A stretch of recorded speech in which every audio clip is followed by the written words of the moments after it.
بسم الله الرحمن الرحيم ربنا وابعث فيهم رسولا منهم يتلو عليهم آياته ويزكيهم ويعلمهم الكتاب والحكمة۔ بزرگوں اور دوستوں، عشاء بعد ہی سے آپ حضرات ہر پہلو سے دین اور ایمان کی باتیں سماعت فرما رہے تھے، اور آپ کا یہ آخری حصہ ہے اجلاس کا۔ اس آخری حصے میں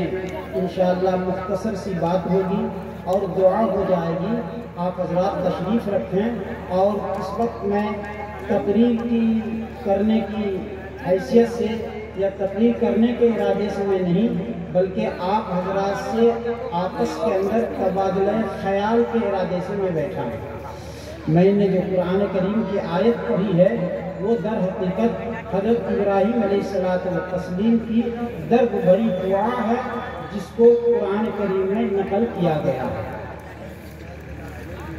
اس آیت کے تعلق سے کچھ کہنے سے پہلے تین باتیں تمہیدی طور پر آپ حضرات ذہن نشین کر لیں، تاکہ آیت کی وضاحت آپ حضرات ٹھیک طریقے سے سمجھ لیں۔ نمبر ایک، اس موجودہ دور میں جبکہ ہر چہار جانب مادیت کا دور ہے، ظاہری منفعت کو حاصل کرنے کا دور ہے، اور اس ظاہری منفعت کو حاصل کرنے کی دوڑ میں ہم اور آپ اس درجے میں لگے ہوئے ہیں کہ اپنی زندگی کا آخری حصہ، اپنی زندگی کا آخری مقصد اسی ظاہری منفعت کو حاصل کرنا ہی طے کر لیا ہے، جو در حقیقت آخرت کو برباد کرنے کے لیے سب سے بڑی سیڑھی ہے، سب سے مضبوط زینہ ہے کہ آدمی اپنی زندگی کے اندر اپنی زندگی کا پورا مقصد صرف ظاہری منفعت کو حاصل کرنا بنا لے۔ یہ انسان کی آخرت کے لیے سب سے بڑی بربادی کی چیز ہے۔ اس لیے میرے بزرگوں اور دوستوں، اس وقت میں ایک بات آپ یاد رکھیں کہ ہم آخرت کو کامیاب بنانے کے لیے ہماری اپنی کیا ذمہ داری ہے۔ نمبر ایک، آخرت کو درست کرنے کے لیے ہماری اپنی کیا ذمہ داری ہے۔ نمبر دو، اس بحرانی عالم میں جبکہ پورے ملک کے اندر دین کے خلاف اور دین کی مخالفت کے اندر ظاہری باطنی اعتبار سے ہمارے سامنے پوری ایک فضا قائم ہے، ایمان کے لٹیرے اور ایمان کو کمزور کرنے والے جتنے اسباب ہو سکتے ہیں وہ سارے اسباب آج ہمارے سامنے موجود ہیں۔ دوسری بات، شیطان ہمارے سر پر مسلط ہی نہیں، ہم نے اپنے اوپر شیطان کو مضبوطی کے ساتھ مسلط کر دیا ہے، جو ہر موڑ پر ہمیں ایمان سے ہٹا کر کے دوسری چیزوں کے اندر لگانے کی کوشش کرتا ہے۔ ایسے وقت میں ہم نے اپنی نسلوں کے اندر دین کی بقا اور دین کی حفاظت کے لیے کیا سامان کیا ہے، اور ہمارے سامنے ان کے لیے کیا سوچ اور فکر ہے۔ دوسرے درجے کی چیز یہ ہے، میں نے جو آیت پڑھی ہے آپ کے سامنے، اس آیت کے اندر حضرت ابراہیم علیہ نبینا علیہ السلام کو جو اللہ تعالیٰ نے پیغمبر بنا کر دین کی تبلیغ کے لیے بھیجا تھا، اور اپنے احکام کی اشاعت اور اپنے احکام کی تبلیغ کے لیے بھیجا تھا، اور ایسے ماحول میں بھیجا تھا جبکہ بت پرستی کا عام ماحول تھا۔ بت پرستی ہی نہیں بلکہ بت گری کا عام ماحول تھا، بت فروشی کا عام ماحول تھا، بت پرستی کا عام ماحول تھا۔ یہ ساری خرابیاں اور سارے فتنے اس وقت میں موجود تھے۔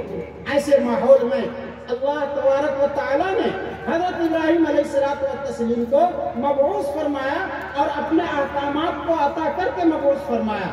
حضرت ابراہیم علیہ السلام نے اپنی پوری زندگی اللہ کے احکام کی تبلیغ میں لگانے کے بعد اپنی نسلوں کے تعلق سے حالات پر نظر رکھ کر کے آیات کا جو ظاہری معنی بتلا رہا ہے، آیت کا آگے پیچھے ما لہو و ما علیہ کا جو مفہوم بتا رہا ہے، وہ یہ کہ حضرت ابراہیم علیہ السلام کو اس بات پر تشویش تھی کہ آنے والے زمانے میں ہماری نسلوں کے اندر ایمان اور دین، اللہ اور اس کے رسول کی حقیقت، اللہ اور اس سے محبت، اللہ اور اس کے رسول کے احکام کی اطاعت کا ماحول ہوگا بھی یا نہیں ہوگا؟ یہ حضرت ابراہیم علیہ السلام و تسلیم نے اس وقت میں فکر کی تھی۔ اور کس کی فکر کی تھی؟ اپنی نسلوں کے لیے اور آئندہ آنے والے زمانے کے لیے فکر کی تھی۔ اللہ تبارک و تعالیٰ نے حضرت ابراہیم علیہ السلام و تسلیم کی وہ درد بھری دعا کو قبول فرمایا، اور قبول فرمانے کے بعد حضرت نبی کریم صلی اللہ علیہ وسلم کی شکل میں حضرت ابراہیم علیہ السلام و تسلیم کی دعا کو قبول فرمایا، اور حضرت نبی کریم صلی اللہ علیہ وسلم دنیا میں نبی بن کر تشریف لائے، اللہ کے احکام کی تبلیغ کی، اللہ کے احکام کی تبلیغ کی۔ نمبر 1۔ نمبر 2، حضرت ابراہیم علیہ السلام و تسلیم نے معاشرے کی بگاڑ اور جن چیزوں کے ذریعے سے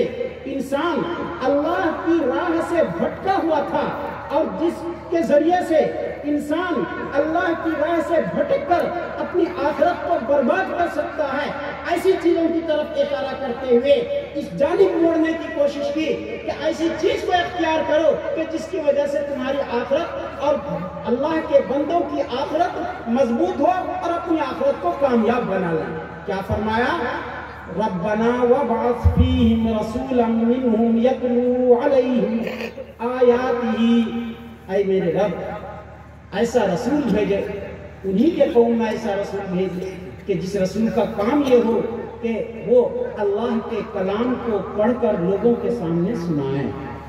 اللہ کے احکام کو پڑھ کر لوگوں کے سامنے سنائیں،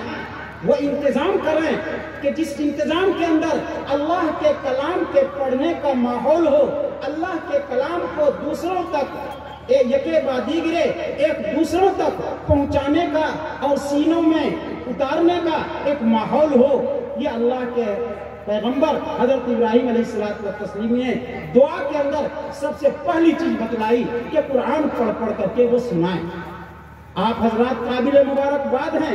کہ آپ کے علاقے کے اندر قرآن کی تعلیم اور نبی کریم صلی اللہ علیہ وسلم کا وہ عمل کہ جس عمل کے تعلق سے حضرت ابراہیم علیہ السلام نے عرصہ پہلے دعا فرمائی تھی کہ خدا بندہ نسلوں کے اندر سدھار، نسلوں کے اندر ایمان کی حقیقت اتارنے کے لیے ایک ایسا رسول عطا فرما کہ جس رسول کا یہ کام ہو کہ وہ قرآن پڑھ کر لوگوں کو سنائیں۔ اللہ کا فضل ہے کہ آپ کے سامنے، آپ کے گاؤں کے اندر، آپ کے علاقے کے اندر قاری نسیم صاحب کی نگرانی میں مدرسہ اسلامیہ لطیفیہ کے عنوان پر، مدرسہ اسلامیہ لطیفیہ کے نام پر آپ کے یہاں ایک انتظام تعلیم کا ہوا ہے، اور میں تو قاری نسیم صاحب کو انتہائی مبارکبادی پیش کرتا ہوں کہ اس قلیل عرصے کے اندر 3 حفاظ کرام کا جو ایک قوم کے لیے بہت بڑا سرمایہ ہو سکتا ہے، اس سرمایہ کو انہوں نے تیار کیا ہے۔ اللہ تعالیٰ آخرت کے اندر ان کو جزائے خیر عطا فرمائے۔ یہ ہمارے لیے اور آپ کے لیے انتہائی مقام شکر ہے، اور اس نعمت کے اوپر اللہ کا جتنا بھی شکر ادا کیا جائے وہ کم ہے۔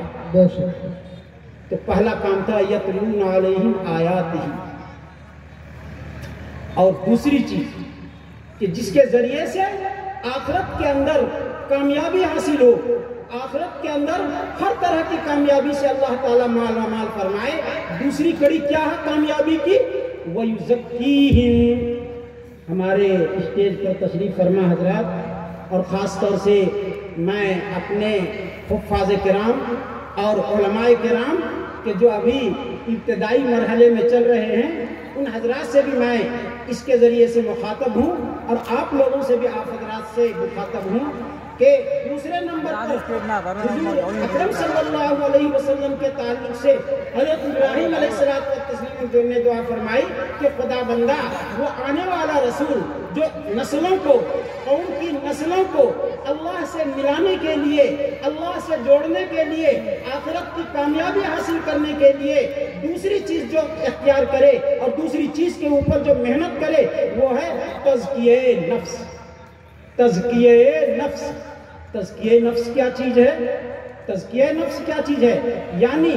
دل کے اندر کی تمام گندگیوں کو، دل کے اندر کے تمام کھوٹ کو نکال کر کے خالص اللہ اور اس کے رسول کی محبت میں، اللہ اور اس کے رسول کی اطاعت کے اندر وہ زندگی گزارنے والا بنے۔ دل کے اندر کھوٹ کیا چیز ہے؟ مثال کے طور پر ایک آدمی ہے، اس کے اندر دوسروں کی غیبت کرنے کی عادت ہے، دوسروں کی غیبت کرنے کی عادت ہے، اور غیبت کے تعلق سے قرآن میں بھی اور حدیث کے اندر بھی منع کیا گیا ہے۔ یہ غیبت کرنا دل کی بیماری ہے، غیبت کرنا دل کی بیماری ہے، اور یہ یاد رکھیے یہ دل کی بیماری انسان کے اندر جب تک رہے گی، دل کی بیماری انسان کے اندر جب تک رہے گی، اللہ تعالیٰ کے یہاں اس کی عبادت قابل قبول نہیں ہے۔ نماز پڑھے گا، نماز ادا تو ہوگی، روزہ رکھے گا، روزہ ادا تو ہوگا، زکوٰۃ دے گا، زکوٰۃ ادا تو ہوگی، حج کرے گا، حج ادا تو ہوگا، لیکن وہ حج، وہ زکوٰۃ، وہ نماز اللہ کے یہاں قبولیت کا درجہ بھی اختیار کرے یا نہ کرے، یہ قابل توجہ بات ہے۔ جس آدمی کے اندر یہ دل کی بیماریاں ہوں گی، مثلا غیبت کرنے کی بیماری ہے، دوسروں سے بدگمانی کرنے کی بیماری ہے، دوسروں سے حسد کرنے کی بیماری ہے، دوسروں سے جلن رکھنے کی بیماری ہے، دوسروں سے عداوت رکھنے کی بیماری ہے، دوسروں کی حق تلفی کرنے کی بیماری ہے، دوسروں کو دیکھ کر کے حسد اور جلن کرنے کی بیماری ہے، یہ تمام بیماریوں کے رہتے ہوئے اللہ تعالیٰ کے ہاں اس کی عبادت قابل قبول نہیں ہو سکتی۔ اللہ، اس کو کہا جاتا ہے تزکیہ نفس۔ اسی کے لیے اللہ کے رسول صلی اللہ تعالیٰ علیہ وسلم کو اللہ تعالیٰ نے مبعوث کر کے دوسرے نمبر کی چیز، دوسرے نمبر کا سبق دیا کہ ان کا کام یہ ہوگا کہ وَيُزَكِّيهِمْ، لوگوں کے درمیان میں تزکیہ کر کے اس طرح سے کہ وہ دلوں کو صاف اور شفاف رکھیں، دلوں کی پاکیزگی کا ماحول بنا دیں۔ وَيُزَكِّيهِمْ، تیسری چیز وَيُعَلِّمُهُمُ الْكِتَابَ وَالْحِكْمَةَ۔ آج ہمارے بہت سے احباب پڑھ کر کے اللہ کے کلام کی تعلیم، اللہ کے کلام کی حقیقت حاصل کر لینے کے بعد صرف ظاہری منفعت کے اوپر نظر رکھنے کے بعد، اور وہ اس بڑی نعمت سے اور نعمت عظمیٰ سے اپنے کو محروم رکھتے ہیں اس شکل میں کہ قرآن کا علم ہے، حدیث کا علم ہے، اچھی استعداد ہے، لیکن صرف اس بنیاد پر کہ ہماری قوم کے ناسمجھ لوگ ایسے معلم اور ایسے مقدس انسانوں کے لیے جو ان کو جو خدمت دی جاتی ہے اور جو ان کو مامور بنایا جاتا ہے، اس خدمت اور اس مامور کو پیش اور سونپنے کے بعد اس کے لیے جو ہدیہ طے کیا جاتا ہے، وہ ہدیہ اس درجے میں ہوتا ہے کہ ان کے نزدیک وہ کم ہوتا ہے۔ ہماری قوم کے لوگ اس چیز پر توجہ نہیں دیتے۔ تمام چیزوں کے اندر اخراجات کی بڑی فراوانی ہوگی، لیکن اس موقع پر جب ہم کسی کو ایمان کی حیثیت سے رکھیں گے، کسی کو معلم کی حیثیت سے رکھیں گے، کوئی ضرورت نہیں دیکھیں گے، یہ دیکھیں گے کہ کم سے کم ہو، کم سے کم ہو، کم سے کم ہو، کم سے کم ہو، کھینچنے کی کوشش کریں گے، جس کا نتیجہ یہ ہوتا ہے کہ اچھی استعداد کے مالک تجارت کی لائن میں گھستے ہیں، اچھی استعداد کے مالک اور دوسرے کاروبار اور دوسری دستکاری کے اندر لگ جاتے ہیں، لیکن جنہوں نے 8 سال کا قیمتی وقت لگا کر کے اور اس نعمت عظمیٰ کو حاصل کیا تھا، جس کا مقصد یہ تھا کہ اپنے علم کو دوسروں کے سینوں میں منتقل کرتا، اپنے علم کو سماج کے ہر انسان کے سینے میں اتار کر کے اور ایک دین کا ماحول قائم کرتا، دین کی تبلیغ کرتا، تزکیہ نفس کا کام کرتا، یہ نہ کر کے تجارت کے اندر لگ کر اپنے آپ کو اس نعمت سے محروم کرتے ہیں۔ سنیں وہ حضرات، قرآن کریم کے اندر اپنی نسلوں کو باقی رکھنے کے تعلق سے سب سے پہلی بات تعلیم قرآن، اور دوسری بات تزکیہ نفس، تیسری بات جس قرآن کو اس نے حاصل کیا، جس قرآن کو اس نے حاصل کیا، اس قرآن کو، اللہ کے اس احکام کو، کلام کو دوسروں تک منتقل کرنے کے لیے اپنے آپ کو وقف کر دیا۔ قابل مبارکباد ہے مولانا قاری نسیم صاحب کہ انہوں نے جس انداز سے تن من دھن کی قربانی پیش کر کے 24 گھنٹے کی محنت اور شب و روز کی فکر کے ذریعے سے اپنے مدرسے کو بہت کم عرصے کے اندر پروان چڑھایا اور اس طریقے سے 3 حفاظ کی شکل میں اپنے علاقے کو یا اپنی بستی کو ایک نعمت عظمیٰ پیش کیا ہے، قابل مبارکباد ہے۔ اس لیے اس جملے کے اوپر ہمارے حفاظ کرام، ہمارے علماء کرام غور کریں کہ قرآن کریم کا منشا اور اللہ کا منشا اس آیت کے اندر کیا ہے۔ وَيُعَلِّمُهُمُ الْكِتَابَ وَالْحِكْمَةَ کہ لوگوں کو علم اور حکمت کی بات بتلاویں۔ ظاہر بات ہے کہ جب ہم کسی دستکاری میں لگ جائیں گے، جب کسی صنعت و حرفت میں لگ جائیں گے، جب کسی تجارت کے اندر لگ جائیں گے، وَيُعَلِّمُهُمُ الْكِتَابَ وَالْحِكْمَةَ کے اوپر ہم سب سے کہاں سے عمل ہوگا؟ اس لیے ہمیں اس چیز کے اوپر غور کرنا چاہیے۔ ان تمام چیزوں کے اندر جو حضرت ابراہیم علیہ الصلوۃ والتسلیم کی دعا کا پس منظر ہے، مستقبل کے اوپر نظر رکھ کر کے کہ مستقبل کے اندر ہماری نسلوں کا کس طرح سے انتظام ہو سکتا ہے، اس طرح سے ہو سکتا ہے، اور اللہ تعالیٰ سے دعا فرمائیں۔ اب اس کے بعد میں آپ حضرات سے کہوں گا، آج ہمارے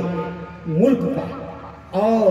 ہماری سوچ کا، ہماری فکر کا حال یہ ہے کہ ہم بڑی تیزی کے ساتھ ظاہری منفعت کی طرف جا رہے ہیں۔ ٹھیک ہے، خوشی کی بات ہے آپ کے یہاں مدرسہ اسلامیہ لطیفیہ کی شکل میں تعلیم کا ایک مرکز، تعلیم گاہ ایک تیار ہے، موجود ہے،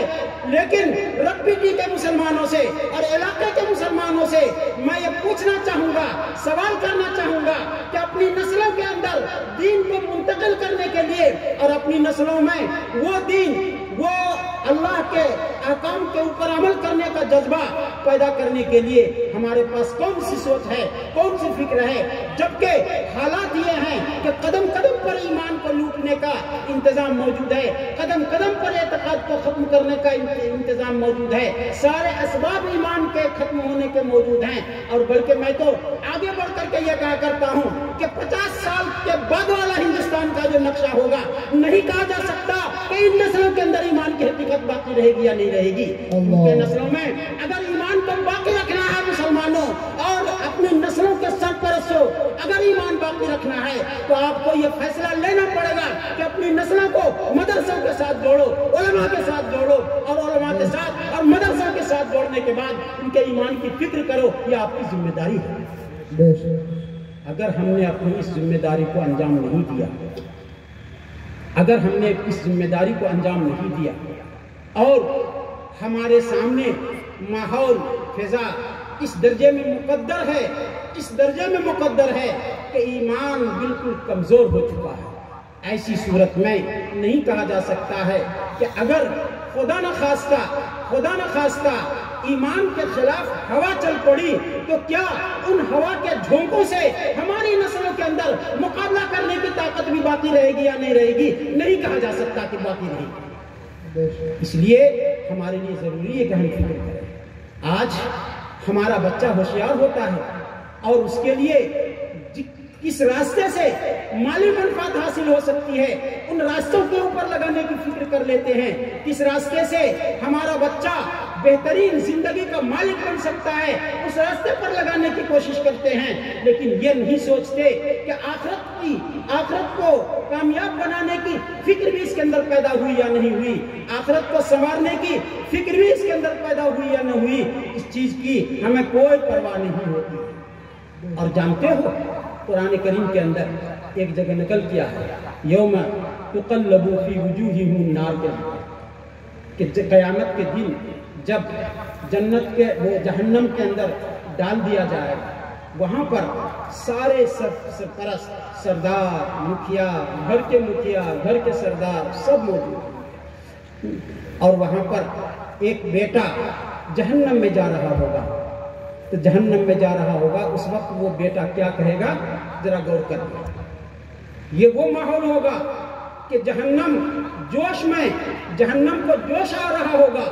اور ایسا جوش آ رہا ہوگا کہ ایک سانس کے اندر سب کو نگل لے، اس انداز کا جوش ہو رہا ہوگا، اس انداز کا غصہ آ رہا ہوگا۔ ایسے وقت میں وہ بیٹا اس جہنم کی سختی اور جہنم کے عذاب کی سختی کو دیکھ کر کے اپنے اللہ تعالیٰ سے کہے گا، خدا بندہ ربنا، قرآن نے اس کو نقل کیا، کہے گا ربنا آتہم ضعفین والعنہم لعنا کبیرا، اے اللہ دنیا میں ہم نے ان کی سرداری، ان کی اطاعت کی تھی، جس راستے پر انہوں نے لگایا اس راستے پر لگ کر کے ہم نے ساری زندگی گنوائی، خدا بندہ یقیناً ہم بے عمل ہونے کی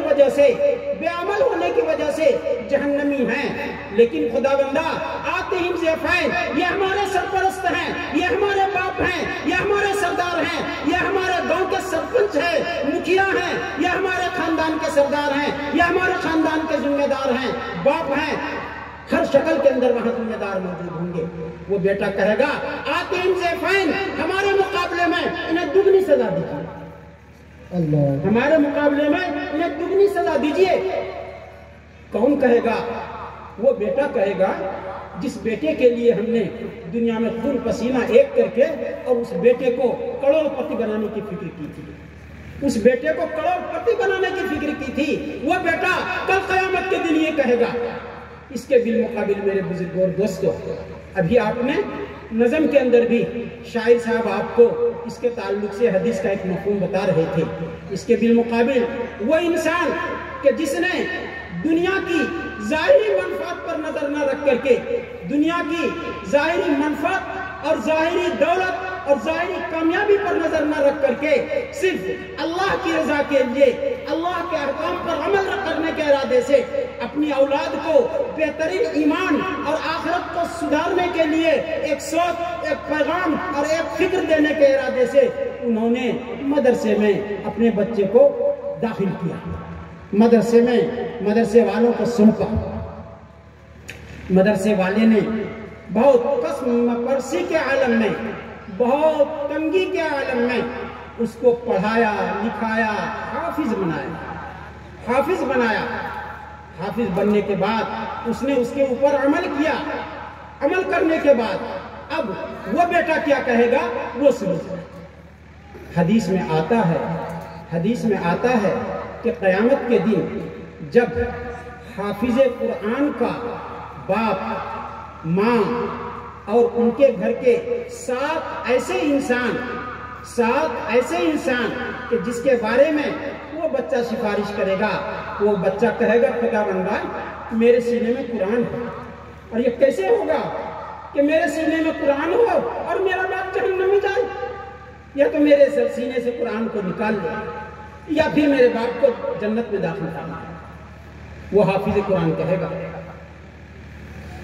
اپنی ماں کے تعلق سے بھی کہے گا کہ خدا بندہ یہ کیسے ہو سکتا ہے کہ میرے سینے میں اللہ کا کلام ہو اور میرے سامنے میری ماں جہنم میں جائے؟ ایسا نہیں ہو سکتا، یا تو میرے سینے سے قرآن کو نکال دے یا پھر میری ماں کو بھی جنت میں داخل کرے۔ یہ وہ کہے گا کہ جس کو باپ نے، ماں نے بہت دنیا کی تمام ظاہری منفعت سے الگ ہو کر کے اپنے بیٹے کو قرآن کریم کے تعلیم سے آراستہ پیراستہ کر کے آخرت کو سنوارنے کی اس کے اندر ایک فکر عطا کی تھی، فکر منتقل کی تھی، وہ بچہ کل قیامت کے دن یہ کہے گا۔ اس کے بالمقابل قیامت کا منظر کیا ہوگا، اس کے تعلق سے ذرا آپ حضرات غور کرنا۔ قرآن کریم میں ایک جگہ اللہ تعالیٰ نے ارشاد فرمایا سورہ عبس وتولی کے اندر، یوم یفر المرء من اخیہ وامہ وابیہ وصاحبتہ وبنیہ لکل امرئ منہم یومئذ شأن یغنیہ۔ نام اعمال کے اندر سب کے کمی ہوگی، اللہ تعالیٰ کہے گا اپنے نام اعمال کو نیکیوں سے بھر لاؤ۔ اب وہ نیکیوں کی بھیک مانگنے کے لیے وہ جائے گا۔ قرآن کہتا ہے کہ سب سے پہلے وہ انسان اپنے بھائی کے پاس جائے گا، سب سے پہلے اپنے بھائی کے پاس جائے گا۔